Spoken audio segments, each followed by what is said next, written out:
This is Professor Michael Chapman. I'm one of the most experienced IVF doctors in Australia. I believe that an important part that I can contribute is to educate patients in relation to fertility, infertility, and all that involves. These series of podcasts help to educate you. I hope they are helpful to you. If you wish to know more, however, I'm more than happy to have you contact me via email, which is profmchapman@gmail.com, or make an appointment to see me on 9138 4222.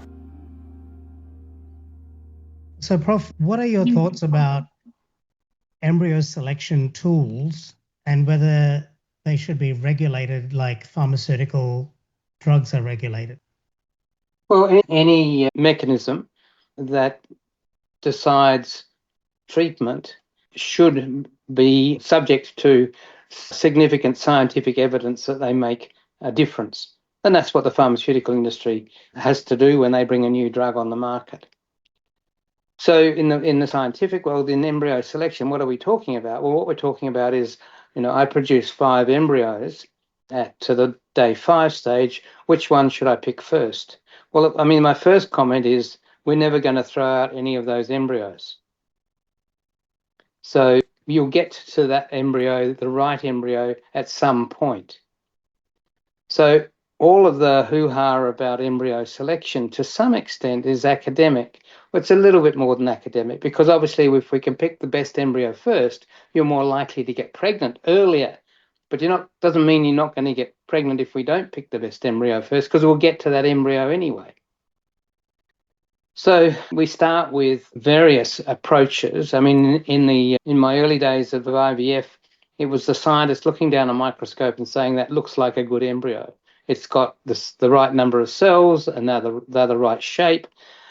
And they were right in probably in today's terms, probably in about 80% of the cases of getting the right embryo first. On the other hand, some of those embryos that scientists may have thought weren't as good are the ones that end up producing a baby. So it's not by any means highly selective. Then came along the capacity, because what we got to know very soon was that when we create embryos, there's a significant percentage of them that are genetically abnormal from the start and we're never going to produce a baby. Nature is pretty inefficient in the human in producing lots of embryos, even in natural conception, that are genetically abnormal. It's probably why our fertility rate is so low.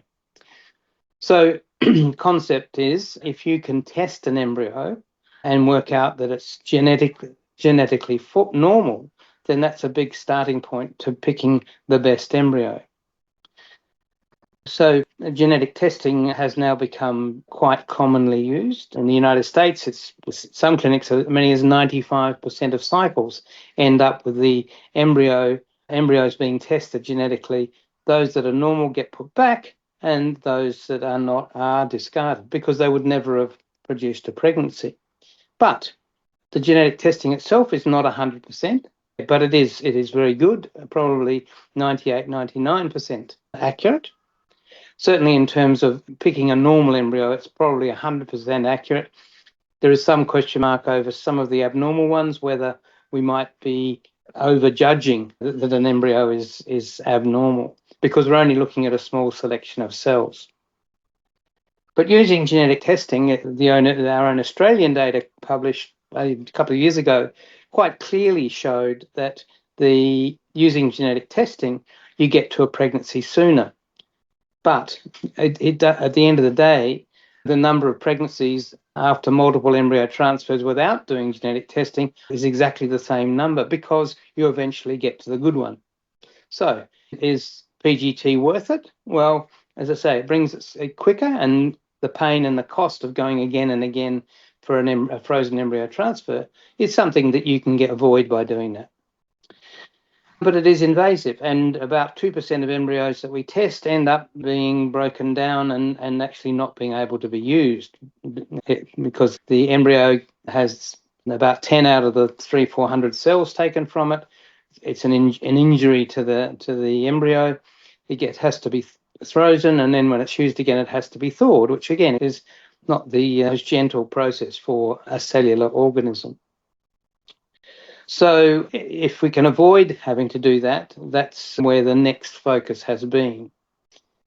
So the next step has been to use looking at images of embryos as they grow and deciding, and on the basis of machine learning, of what embryos actually created a pregnancy, and then comparing them with those that didn't, came up with systems that potentially predicted a good embryo. So IVF Australia and Virtus conducted a large randomised controlled trial, biggest ever in the world, published a year or so ago in Nature, which showed that AI made absolutely no difference whatsoever. The scientist was as good as AI. The only advantage of AI, it took 30 seconds or 30 microseconds, as opposed to perhaps 5 minutes with every embryo from the scientist's point of view. So maybe it'll put scientists out of work, but it's not, at least that method of AI on embryo selection makes no difference to pregnancy rates at the end of the day. So, AI, we've just crossed off the list, other than as a labour-saving device.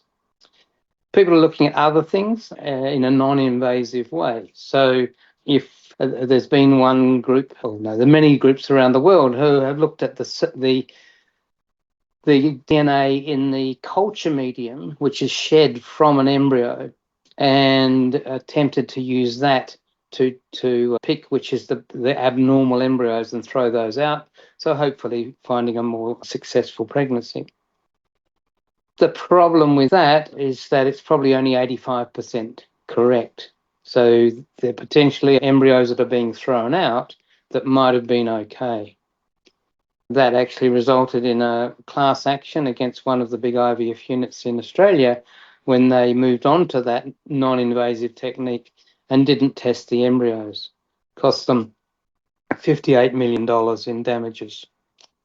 So that's not the way.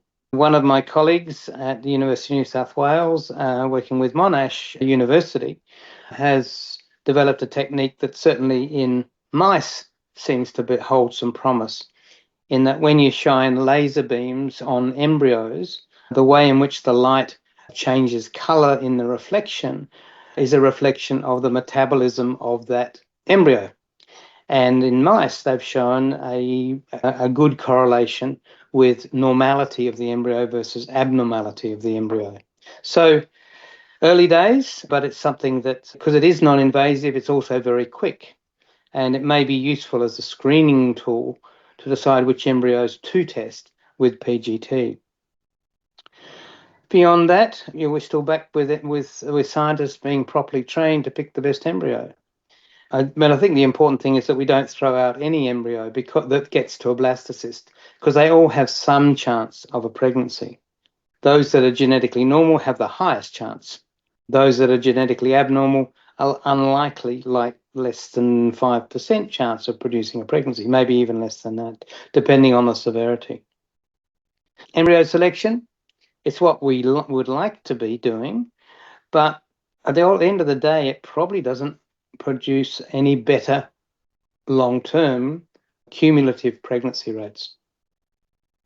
And don't forget that you can access all the previous episodes by going to our website www.theivfjourney.com and select IVF Journey podcast from the navigation menu.